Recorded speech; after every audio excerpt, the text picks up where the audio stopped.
एकच मिनिटं घेते. या दोन्ही नातवंडांची थोडक्यात ओळख करून द्यावी अशी सूचना आहे. सुजय हा माझा मुलगा, हा हिंदुस्तान युनिलिव्हरमध्ये सध्या कार्यरत आहे, R&D डिपार्टमेंटमध्ये काम करतो. नेहा जोशी सुरेखाची मुलगी, ही CS करते सध्या आणि LLB पण करते. डोंबिवलीच्या चतुरंग संस्थेची एक अग्रेसर कार्यकर्ता आहे. आणि माझी सून स्वरूपा ही SH केळकर कंपनीमध्येच कामाला आहे, ती पण R&D डिपार्टमेंटमध्येच आहे. तिने पण सुजय आणि स्वरूपा दोघांनी कॉस्मेटिक्स आणि परफ्युमरी ह्याच्यात MSc केलेलं आहे. Thank you.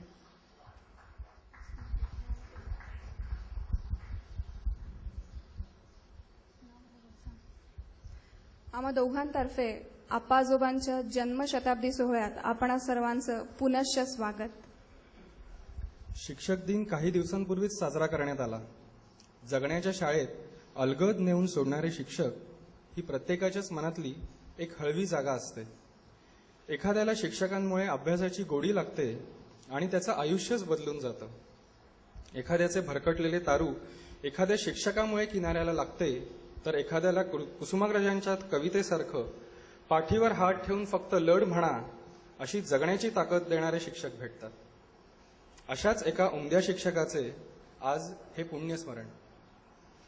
Teaching is not a profession, it's a religion हे तत्व ज्यांनी आयुष्यभर जोपासले ते मोह विद्यालयातील एक अष्टपैलू विद्यार्थीप्रिय शिक्षक विनायक चिंतामण परांजपे यांचे हे जन्मशताब्दी वर्ष. मित्रांकरता विना तर घरच्यांसाठी आप्पा, कारण सरांच्या सर्व पुतण्या त्यांना आप्पा म्हणत. तर ठाण्यातच राहणारी त्यांची सारी भाचे कंपनी त्यांना विनू मामा म्हणत आणि त्यांचे बहुसंख्य विद्यार्थी, सहकारी किंवा ठाणेकर त्यांना अजूनही VC या अद्याक्षरांनीच ओळखतात.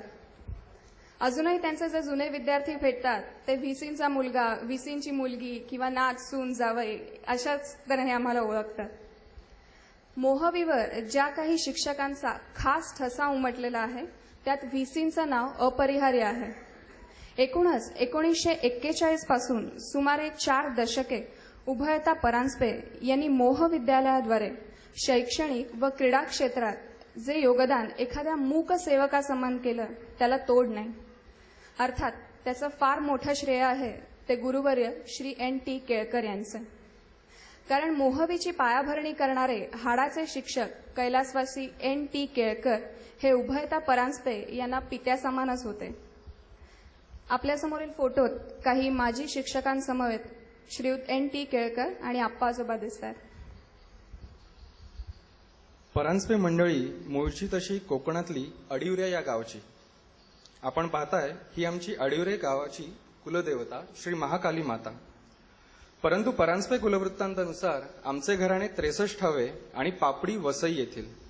सन 1739 मध्ये चिमाजी अप्पांनी वसईचा किल्ला घेतल्यावर बाळाजी महादेव यांना देशमुखीचा अधिकार दिला आणि तेव्हापासून ही सर्व मंडळी पापडी वसई येथे स्थायिक झाली. या फोटोत आपण पाहताय अप्पांचे वडील बंधू श्री नारायण आणि त्यांची बहीण अक्का, आणि हे आहे आप्पा-आजोबांचे चौकोनी कुटुंब. आप्पा शिकले मोह विद्यालयातच. 1931 साली ते मॅट्रिक झाले. परंतु निकालाच्या दुसऱ्याच दिवशी एकाएकी त्यांच्या वडिलांचं निधन झालं आणि त्यामुळे पुढील शिक्षण थांबवावं लागलं. परंतु नियतीच्या मनात काही वेगळंच होतं. शाळेचे मुख्याध्यापक श्रीयुत N.T. केळकर यांचा आप्पांवर फार लोभ होता. त्यांनी आप्पांना शाळेत अर्धवेळेची शारीरिक शिक्षकाची जागा देऊ केली व पुढे शिक्षण चालूच ठेव असं सांगितलं. 1934 साली आप्पांनी सेंट झेवियर्स कॉलेजात प्रवेश घेतला आणि 1938 साली इंग्रजी व पाली विषय घेऊन आप्पा BA झाले. नंतर लगेचच शाळेतर्फे त्यांना कांदिवली येथे सरकारी शारीरिक शिक्षण विद्यालयात पाठवण्यात आले. तेथे त्यांनी DPEd पूर्ण केले. गुरुवर्य N.T.नी अजून पुढे शिक, MA कर असं सांगितलं. त्यामुळे 1940 साली आप्पा विल्सन कॉलेजात डायरेक्टर ऑफ फिजिकल एज्युकेशन या पदावर रुजू झाले आणि त्याचबरोबर त्यांनी MAच्याही टर्म्स भरल्या.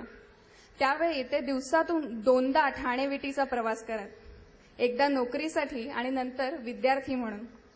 परंतु MA झाल्यावर आप्पा विल्सनमध्ये रमले नाहीत. आणि शेवटी त्यांनी विल्सनला रामराम ठोकला व आपल्याच घरी म्हणजे मोह विद्यालयात परत यायचा निर्णय घेतला. केवळ शारीरिक शिक्षण क्षेत्रात बंदिस्त राहणे आप्पांच्या स्वभावात बसणारे नव्हते, म्हणून 1947 साली त्यांनी बीटीही पूर्ण केले. आप्पाजोबांच्या शिकवण्याची पद्धतीची गंमत सांगताना आजी सांगायची, तास घेताना त्यांचा भर नेहमी उत्स्फूर्ततेवरच जास्त असायचा. बीटीचे लेसन्स घेताना त्यांच्या कागदावर फक्त मथळा लिहिलेला असायचा, बाकी सारं पान कोरच असायचं. पण लेसनला शेरा मात्र कायम उत्तमच असायचा. म्हणूनच कदाचित 10वी ते 11वीच्या विद्यार्थ्यांना मराठी विषय शिकवताना आप्पा नेहमी प्रथम मराठी वाङ्मयाचा इतिहास एक अवांतर माहिती म्हणून सांगायचे, जेणेकरून मराठी वाङ्मयाबद्दल त्यांच्या मनात रुची निर्माण होईल. त्या काळातच आप्पांचे उमदे सदा हसतमुख व्यक्तिमत्व मित्रांच्या परिवारात फुलू लागले. व्यक्तिमत्वाला नवनवीन धुमारे फुटत होते. आपण पाहत आहात 1935 सालचा आप्पांच्या मित्र परिवाराचा फोटो. यात आप्पांसमवेत श्रीयुत आपटे, श्री ना पेंडसे, श्री जोशी आणि श्री वर्टी आहेत. 1936 साली SV कुलकर्णी कोल्हापूरहून ठाणे येथे आले तेव्हा पहिल्या काही वर्षातील अनेकांच्या कुतूहलाचा विषय झालेली ही मित्रत्रयी आप्पा, S.V. कुलकर्णी आणि नटवर्य दत्तोपंत आंग्रे. या काळातले आप्पांचे फोटो बघितले तर लक्षात येते की he had developed into an adorable, tall, dark and handsome young man. तेव्हाचे त्यांचे खादीचे सूट्स, काचा मारलेले धोतर व एकूणच त्यांची ऐट यांच्या आठवणी त्यांचे मित्र आवर्जून सांगतात. नंतरच्या काळातही त्यांचा ब्लेझर हे त्यांचे वैशिष्ट्य आणि कुतूहलाचा विषय असे. त्या काळात आप्पांचे अनेक मित्र CKP होते. त्यावरून वीणाचं लग्न एखाद्या CKP मुलीशीच होईल असं अनेकांना वाटे. तशा काही मुली इच्छुकही होत्या म्हणे. परंतु आजी म्हणायची खानदेशी कापसाशीच त्यांची लग्नगाठ बांधलेली होती. 1 ऑगस्ट 1940ला उभयतांची पहिली भेट झाली. ती जळगावला कैलासवासी बाबा लेले यांच्या घरातच. त्याचा काय झालं ते मी सांगतो. त्याचं असं झालं की आप्पाजोबांचे पालक श्री NT केळकर आणि जळगाव येथील सार्वजनिक हायस्कूलचे मुख्याध्यापक श्री ल. छापेकर हे फार घनिष्ठ मित्र होते. त्यातूनच हे स्थळ सुचवले गेले. त्याआधी त्यांची बरीच पत्रापत्री झाली. छापेकर इंग्रजीत पत्रे टाईप करून पाठवीत. त्यावर NT म्हणायचे, हा म्हातारा इंग्रजीत पत्रे टाईप करून पाठवतो काय, मीही तसंच पत्र पाठवतो त्याला. आणि अशी थोडक्यात सगळी मजा आणि खेळीमेळीचे वातावरण होते. आप्पा आणि NT 4 दिवस जळगावला राहायला गेले. काही बाबांनी आजी व आप्पा यांना जिल्ह्याच्या रामाच्या मंदिरात जाऊन या असे सांगितले, म्हणजे एकमेकांचे विचार जाणून घेता येते. त्या काळात जळगाव सारख्या ठिकाणी ही एक खळबळजनकच घटना होती. आणि फायनली 21 नोव्हेंबर 1941 रोजी उभयतांचे शुभमंगल झाले.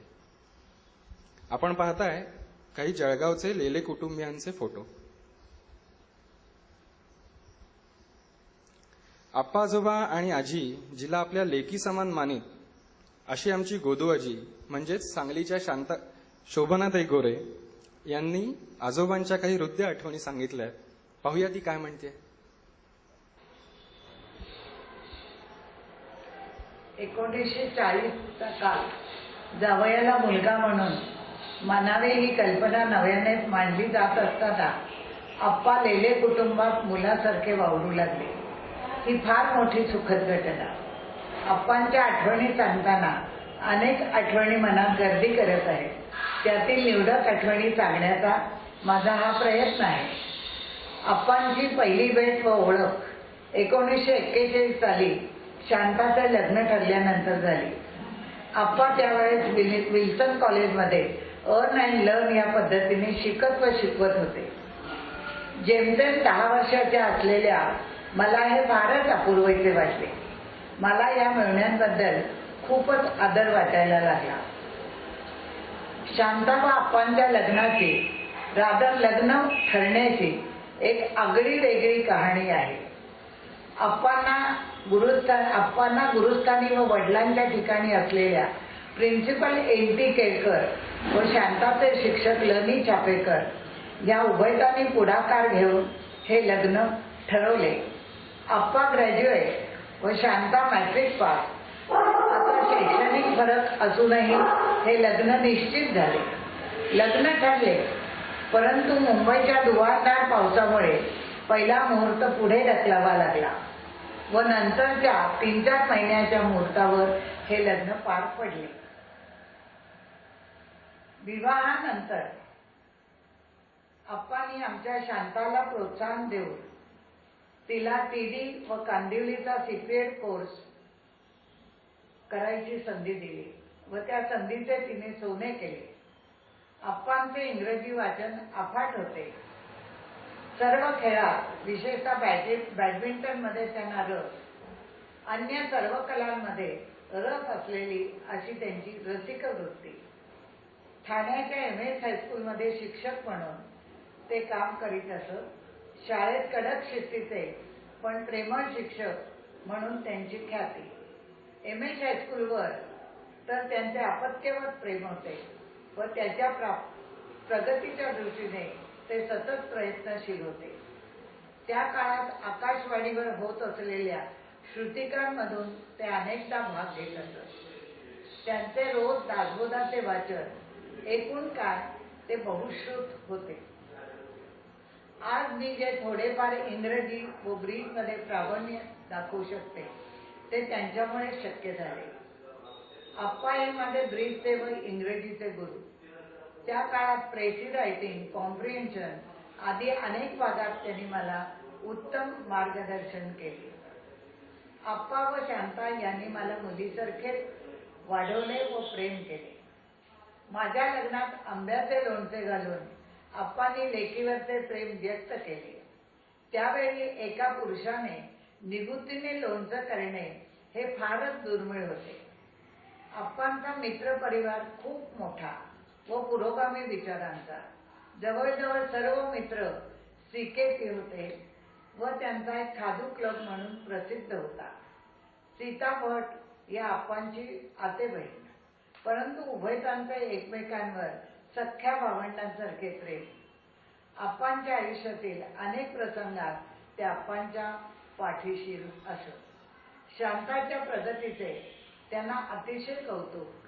तिच्या लेखनाला प्रोत्साहन देऊन तिच्या पहिल्या पुस्तकाचा प्रकाशन समारंभ त्यांनी फारच देखणा केला होता. आज सुनील, सुनीता, माधव, सुरेखा व नातवंडे यांनी आप्पांच्या शताब्दी वर्षाच्या निमित्ताने हा कार्यक्रम ठरवला व मला माझ्या काही आठवणी सांगता आल्या.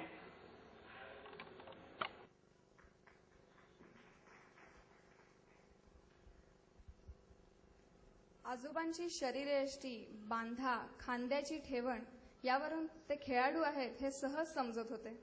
त्यांची खेळांविषयीची आवड व त्यातील नैपुण्य यातूनच त्यांची शिस्तीची आवडही जोपासली गेली.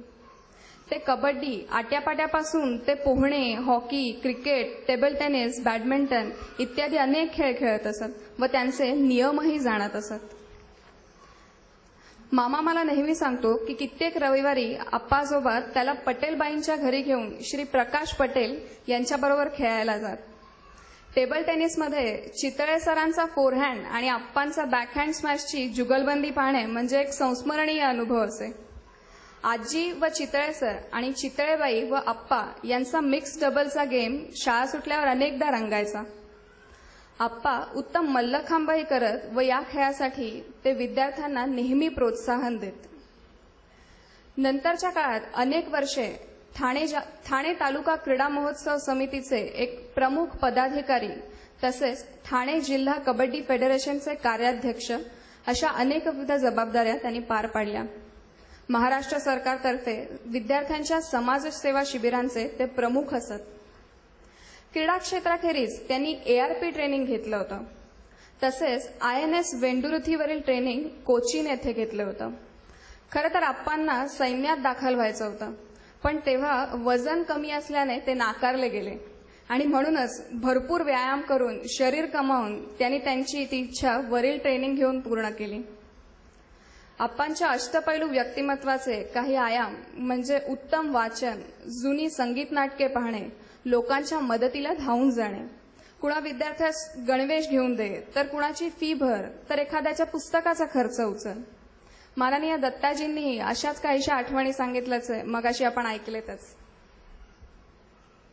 आजोबांनी त्यांच्या उमेदीच्या काळात आकाशवाणीवरील श्रुतिकांमध्येही कामे केली होती. तसेच घराबाहेर या नाटकातही त्यांची उत्तम भूमिका होती. मोहवीच्या अमृत महोत्सवातील एका कार्यक्रमासाठी त्यावेळच्या विद्यमान शिक्षकांनी श्री मो ग रांगणेकर लिखित आजचे संसार ही गाजलेली एकांकिका सादर केली होती. त्यात आप्पा काम करीत आहेत ही बातमी गावात सर्वांच्या कुतूहलाचा विषय झाली होती. या एकांकिकेत कुटुंब प्रमुख झालेले आजोबा आपल्या भारदस्त व्यक्तिमत्वामुळे व आवाज आणि हातातील पाईपने भूमिकेचा डौल वाढवीत स्टेजवर आले आणि टाळ्यांचा एकच कडकडाट झाला होता अशी आठवण आजी मोठी रंगवून सांगायची. तसेच 1970 साली SSCच्या मराठी पुस्तकात श्री राम गणेश गडकरी यांच्या एकच प्याला या नाटकातील एका प्रवेशाचे पदांसहित उत्तम नाट्यवाचन केल्याची आठवणही आजीच्या नेहमी सांगण्यात यायची. त्यात आप्पा सुधाकर, आजी सिंधू आणि नटसम्राट वीरा परांजपे तळीराम झाले होते. तेव्हा मुख्याध्यापक श्री स वी कुलकर्णी यांनी त्यांच्या खास शैलीत परांजपे आणि परांजपे मंडळींनी सादर केलेला नाट्यवाचनाचा उत्तम प्रयोग असे कौतुक केल्याचे बाबांकडून अनेकदा ऐकले आहे. दादरला छबिलदासमध्ये असताना आप्पा आजोबा मुलांची नाटके बसवून घेत. अशाच एका नाटकात विद्यार्थ्याने चोख पाठांतर करण्याच्या भरात शिवाजी कंसात तलवार उपसून म्हणतो याप्रमाणे पाठ करून कशी धमाल उडवून दिली होती हे आजीच्या सांगण्यातून अनेकदा यायचं. असे अनेक किस्से त्यांच्या पोतडीत असत व काही सहकारी मित्र किंवा माजी विद्यार्थी आले की त्यांना उजाळा मिळत असे. तसंच आठवणी निघत त्या शाळेतील मुलांच्या ट्रिपच्या.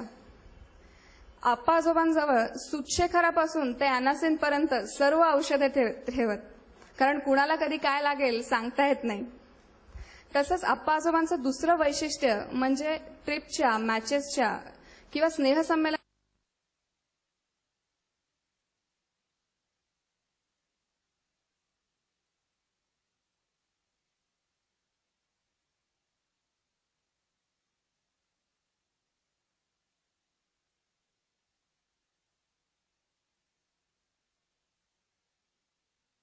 आणि शेक्सपियर हे त्यांचे आवडते लेखक. दासबोध आणि विनोबांच्या गीताईचे ते नेहमी वाचन करीत. श्रोते हो, त्याचीच आठवण म्हणून आपण सर्वांना गीताईची प्रत आज भेट देणार आहोत.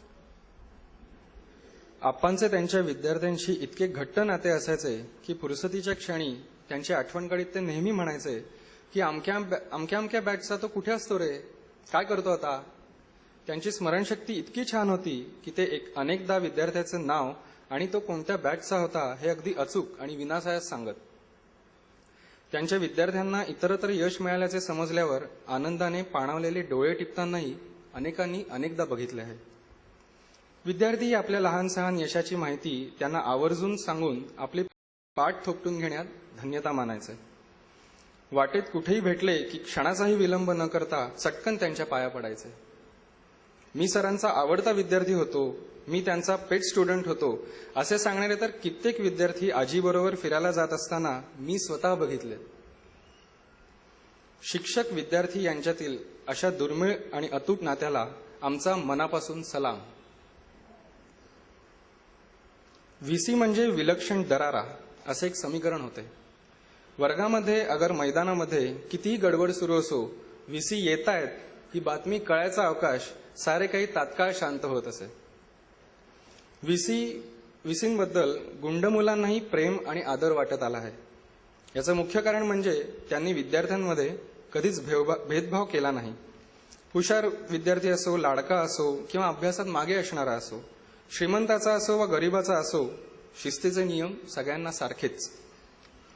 आप्पाजोबांनी हे तत्व सतत आचरणात आणले आणि त्यामुळे कडक शिस्तीचे असूनही बंडखोर विद्यार्थ्यातही ते कमालीचे आवडते झाले होते.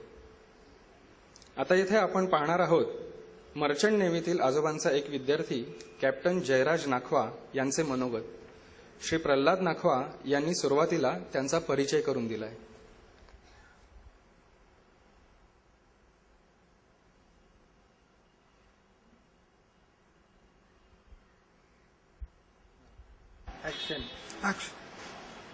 मोहविद्यालय ठाण्याचं भूषण मानलं जाणारं मोहविद्यालय आज जवळजवळ 12 दशकांची शैक्षणिक वाटचाल पूर्ण करणारे आणि अनेक दिग्गज माजी विद्यार्थी निर्माण करणारे मोहविद्यालय आणि या मोहविद्यालयाला जी दिगंत कीर्ती आणि नाव मिळवून दिलं, त्यामध्ये जसे माजी विद्यार्थी आहेत त्याप्रमाणे या विद्यालयात कार्यरत असलेले तत्कालीन शिक्षक वर्ग यांचं सुद्धा मोठं योगदान आहे.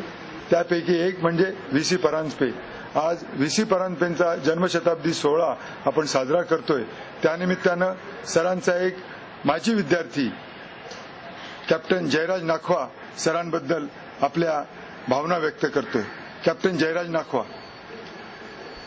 व्ही.सी. परांजपे सरांच्या जन्मशताब्दी निमित्त त्यांचा मुलगा सुनील हा कार्यक्रम आयोजित करत आहे. अत्यंत चांगला कार्यक्रम आहे आणि या निमित्ताने मला त्याला हार्दिक शुभेच्छा द्यायच्या आहेत. आणि व्ही.सी. परांजपे, पंडितराव सर, एस.व्ही. कुलकर्णी असे जे काही नामवंत शिक्षक आमच्या वेळेला एम.एच. हायस्कूल या शाळेत होते, त्यांच्यामुळे आमची घटनावळ झालेली आहे. आणि अशा एवढ्या उमेदीचे शिक्षक आजकाल फार कमी प्रमाणात आढळून येतात. व्ही.सी. परांजपे यांनी आम्हाला इंग्रजी हा विषय घेतलेला आहे त्यांनी, आणि त्याचं फाउंडेशन इतकं पक्कं त्यांनी त्यावेळेला केलेलं आहे की त्यामुळे मी जेव्हा मर्चंट नेव्ही कॅप्टन म्हणून जगभर प्रवास केला तेव्हा इंग्रजी भाषा बोलण्यासाठी मला कधी दिक्कत किंवा काही अडचण आलेली नाही. आणि याचं श्रेय सगळं मी त्यांना देतो. आणि परांजपे मॅडम सुद्धा अत्यंत कुशल शिक्षिका होत्या आणि या दोघांचे आम्हाला खूप आदर वाटायचा. आणि क्रिकेट याच्यात सुद्धा सरांना खूप इंटरेस्ट होता आणि त्यामुळे सुद्धा आमची त्यांची दोस्ती चांगली असायची. एक शिक्षक म्हणून नव्हे तर एक गाईड या दृष्टीने सुद्धा सरांच्याकडे आमचा पाहण्याचा दृष्टिकोन होता आणि राहील. आणि आता जर सर हयात असते तर खूपच बरं वाटलं असतं सगळ्या विद्यार्थ्यांना. पण शेवटी काही गोष्टी आपल्या हाताबाहेर असतात. पण सुनीलला मी या बाबतीत त्याचं हार्दिक अभिनंदन करून त्याची रजा आहे. थँक्यू. ऑफ कर.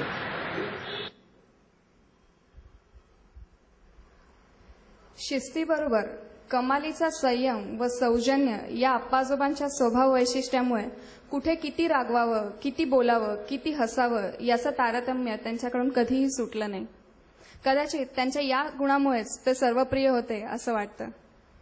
कधी असंही झालंय की सर्व सुविधा उपलब्ध असूनही विद्यार्थ्यांची काहीशी अनास्था पाहून ते चिडत व शिस्तीचा आग्रह धरत. त्यांच्या शाळेतील अखेरच्या पर्वात मात्र नवीन पिढीतील विद्यार्थ्यांच्या मानसिकतेत असा फरक पडत गेला की आयुष्यात शिस्त, काटेकोरपणा हवाच असे नाही. त्यामुळे ते उद्विग्न होत व कोशात जात. परंतु या काळातही त्यांनी आपली तत्व प्रयत्नपूर्वक सांभाळली. मोहवीतून निवृत्त झाल्यावर आप्पा वर्षभर पालघर कॉलेजमध्ये शारीरिक शिक्षण प्रशिक्षक म्हणून काम करत. काय मजेशीर योगायोग आहे बघा. येथे पुन्हा गुरु शिष्यांचा एकत्र राहण्याचा योग जुळून आला. गुरुवर्य N.T. केळकर हे पालघरलाच राहत आणि त्यामुळे आप्पा त्यांच्याकडेच राहत. त्यानंतर आप्पांनी घणसोली येथील शेतकरी शिक्षण संस्थेच्या शाळेत 2 वर्ष काम केलं. त्यांचे प्रिय विद्यार्थी श्री ग. बा. म्हात्रे यांच्यामुळे तो योग आला. श्री म्हात्रे या संस्थेचे अध्यक्ष. त्यांनी आप्पांना त्यांच्या नवीनच सुरू केलेल्या शाळेची घडी बसवण्यासाठी बोलावले. तेथेही आप्पांनी तितक्याच तन्मयतेने व जीव ओतून ते काम पूर्णत्वास नेलं. त्यांच्या उमद्या स्वभावाने आप्पांनी Shri Prasad sir, Shri Bobhate sir, Shrimati Kadhebai, Shri Sane sir व श्री आगरे यांच्याबरोबर अनेक विद्यार्थ्यांशीही आपुलकीचे आणि प्रेमाचे नाते जोडले. येथे एका अत्यंत हृदयस्पर्शी घटनेचा मला आवर्जून उल्लेख करावासा वाटतो. ते म्हणजे घणसोली येथील आप्पांचे विद्यार्थी श्री आगरे यांनी आप्पांना केवळ दैवतच मानलं नाही तर त्यांचं अक्षरशः पूजन केलं. त्यांच्या देव्हाऱ्यात आप्पा आजोबांचा फोटो होता.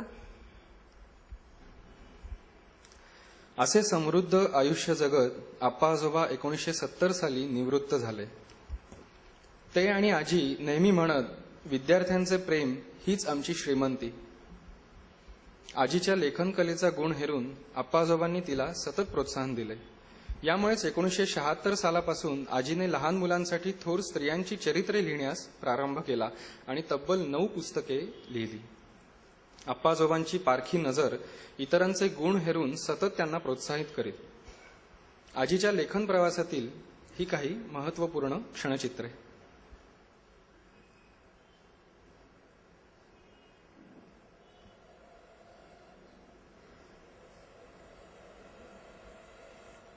आप्पाजोबांना स्वतः हिंडण्याची खूप आवड होती. दागदागिन्यांपेक्षा भरपूर प्रवास करावा असं त्यांचं नेहमी म्हणणं असायचं. म्हणूनच फिरायला जात असताना PPN म्हणजेच पैशाचा प्रश्न नाही अशा खास शब्दाचा ते नेहमी उच्चार करायचे. पुढे उतार वयात आप्पांना बाहेर पडणे, हिंडणे, फिरणे अजिबात जमेनासे झाले. पण तरीही त्यांनी आजीला मात्र फिरायला भरपूर प्रोत्साहन दिले. त्यामुळेच आजीचे जपान व युरोपचे प्रवास होऊ शकले. आता आपण पाहूया आप्पाजोबांच्या आयुष्यातील काही क्षणचित्रे. हा त्यांच्या साठीचा फोटो आहे. हा सुरेखा आत्याच्या लग्नातला फोटो. हा व्याही भेटीचा फोटो आहे. या फोटोत आप्पाजोबांबरोबर दिसतायत ज्येष्ठ पत्रकार श्री मोग तपस्वी म्हणजेच माझ्या आईचे वडील आणि श्री बापूराव लेले म्हणजेच बाबांचे मामा यांच्याही स्मृतीस विनम्र अभिवादन. हा फोटो आईबाबांच्या लग्नातला आहे.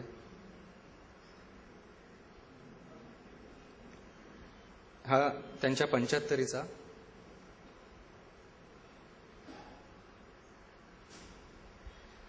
आणि हा नातवंडांसमवेत रमलेले आमचे आप्पा आजोबा.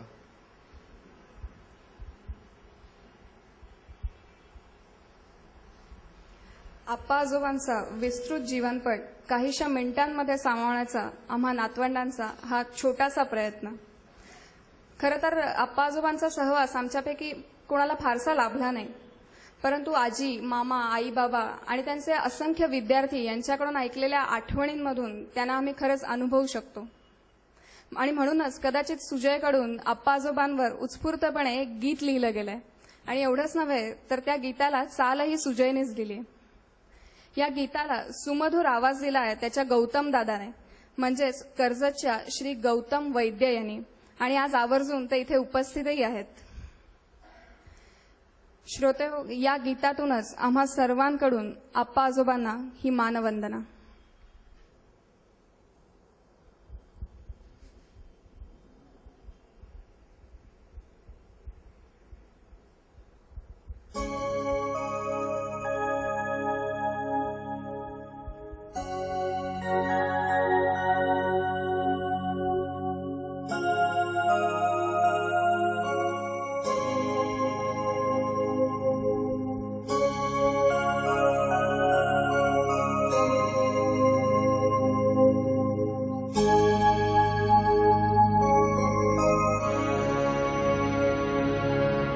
प्रणाम माझ्या तेजस्व्याला, प्रणाम माझ्या तपस्व्याला.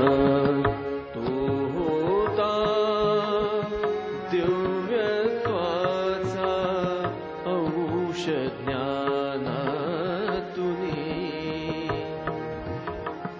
तू होता देवत्वाचा अंश त्या तेजातुनी.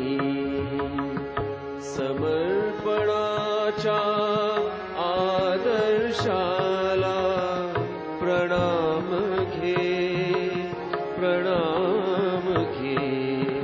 प्रणाम माझ्या तेजस्व्याला, प्रणाम माझ्या तपस्व्याला.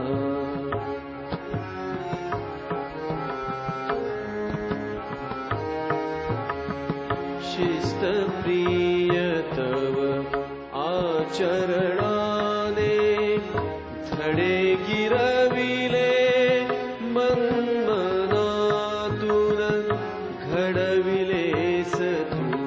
सुजाण शिष्यगण तव प्रेमाच्या ओलाव्यातून निश्चयाच्या महामेरुला प्रणाम घे प्रणाम माझ्या तेजस्व्याला प्रणाम माझ्या तपस्व्याला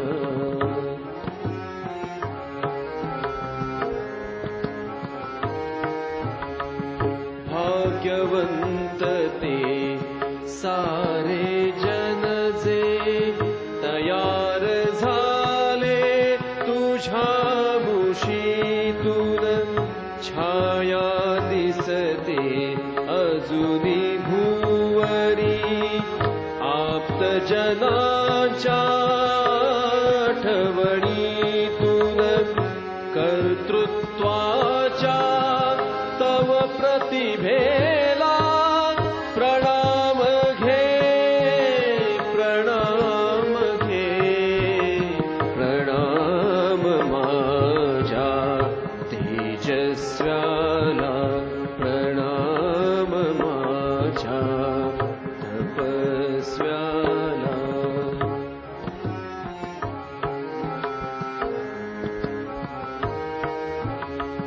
व्रत आचरिले संस्कारांचे सार्थ सफल जगण्यातुनी सत्कार्याची शिकवण दिधली विश्वासाचा पाया रचुनी विनायकाच्या त्या विनयाला प्रणाम घे प्रणाम घे प्रणाम घे प्रणाम घे प्रणाम घे प्रणाम घे.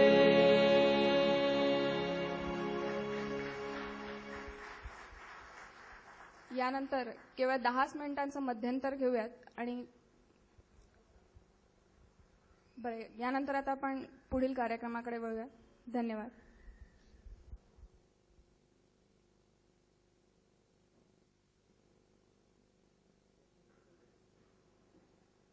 छोट्याशा रिफ्रेशमेंटचा कार्यक्रम आहे. आपण आसनस्थ व्हावे. पुढील कार्यक्रम लगेचच सुरू होतोय.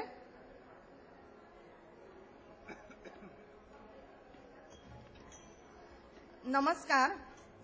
पुढील कार्यक्रमाकडे वळण्यापूर्वी मी आपली 5 मिनिटं घेणार आहे, कारण कार्यक्रमानंतर आभार प्रदर्शनाची औपचारिकता कोणालाच आवडणार नाही. आदरणीय सर्व शिक्षक, आदरणीय माजी विद्यार्थी, सर्व नातेवाईक आणि मित्रमंडळी, आपली सर्वांची उपस्थिती ही आई आप्पांवरील आणि आमच्यावरील प्रेमाचीच साक्ष देणारी आहे. यासाठी मी आपले आभार मानणार नाही, एवढेच म्हणेन की आपणा सर्वांच्या उपस्थितीने आम्ही धन्य झालो. 27 ऑगस्ट 1911 ते 27 ऑगस्ट 2011 आप्पांचे हे जन्मशताब्दी वर्ष. पण 27 ऑगस्टला गणपती उत्सव अगदी जवळ आलेला असल्यामुळे आणि आम्ही पितृपंधरवड्यातली आजची तारीख निश्चित केली आणि या सोहळ्याचे आयोजन केले. या कार्यक्रमाच्या आयोजनात दादा, सौ सुनीता, सुजय, सौ स्वरूपा यांनी खरंच खूप मेहनत घेतली. आप्पांवरील फिल्म बनवण्याकरता श्रीयुत मोडक, तसेच कार्यक्रमाच्या एकूणच आयोजनात श्रीयुत प्रल्हाद नाखवा यांनी अतिशय उत्साहाने मदत केली. त्याबद्दल आम्ही दोघांचेही ऋणी आहोत. आप्पांचे काही माजी विद्यार्थी आज उपस्थित राहू शकले नाहीत. त्यातील श्रीयुत रमेश पानसे, श्रीयुत हेमचंद्र प्रधान, श्रीयुत प्रकाश पटेल यांनी आपले लेखी मनोगत आवर्जून पाठविले, तर काही जणांनी फोनवरून आपल्या आठवणींना उजाळा दिला. श्रीयुत अशोक चिटणीस, तसेच आपले माजी शिक्षक आणि आपण सर्वजण आपल्या व्यस्त कार्यक्रमातून वेळ काढून आज उपस्थित राहिलात, त्याबद्दल आम्ही सर्वांचे ऋणी आहोत. श्रीयुत दत्ताजी ताम्हणे यांनी या वयातही उत्साहाने आपल्या आठवणी सांगितल्या, ते पाहून आम्ही भारावूनच गेलो. त्यांचे आभार कुठल्या शब्दात मानावेत हे कळत नाही. आज आपल्या कार्यक्रमात लोकसत्तेचे माजी निवासी संपादक श्रीयुत सुधीर जोगळेकर आणि आमचा रवी मामा म्हणजे विख्यात शल्यविशारद डॉक्टर रवी बापट यांच्या उपस्थितीने आम्ही प्रोत्साहित झालो आहोत. सर्व पत्रकारांनी या कार्यक्रमाला पूर्वप्रसिद्धी दिली. तसेच ठाणे वैभव, सन्मित्र, KYT, दैनिक सागर यांनी लेख प्रसिद्ध केले त्याबद्दल त्यांचे मनःपूर्वक आभार आणि श्रीयुत नेर्लेकर यांचेही विशेष आभार. सुजयने आप्पांसाठी लिहिलेल्या काव्याला श्रीयुत गौतम वैद्य यांनी सुंदर स्वरसाद चढविला आणि त्यासाठी विशेष मेहनत घेतली. सौ मृदुला साठे हिने कार्यक्रमाची सुरेल सुरुवात केली. तसेच डॉक्टर विद्याधर ओक आणि आदित्य ओक आता ज्यांचा कार्यक्रम होणार आहे त्यांनी कार्यक्रम सादर करण्यासाठी लगेचच होकार दिला. या सर्वांचे आम्ही ऋणी आहोत. आदित्यला खरं म्हणजे आजच लंडनमध्ये मिफ्ता अवॉर्ड्समध्ये बालगंधर्व चित्रपटासाठीचा पुरस्कार असूनही केवळ आम्हाला आधी कबूल केल्यामुळे तो इथे उपस्थित आहे. त्याबद्दल त्याचे विशेष कौतुक आणि आपल्या सर्वांतर्फे अभिनंदन व त्याच्या पुढील वाटचालीसाठी पण शुभेच्छा. आपण सर्वजण आता हार्मोनियम वादन ऐकण्यास उत्सुक आहोत. हार्मोनियमचे हे सुरेल स्वर आणि आधीचा जो कार्यक्रम आपल्यापर्यंत पोहोचवला ते आनंदी साऊंड सिस्टीमचे श्रीयुत अलंकार देसाई यांचेही मनःपूर्वक आभार आणि आणखीनही काही जणांचे हातभार या कार्यक्रमाला लागलेत त्यांचेही सर्वांचे मनःपूर्वक आभार. या पुढील सूत्रे मी दोघांचा परिचय करून देण्यासाठी माझे पती श्रीयुत माधव जोशी यांच्याकडे सोपवतो.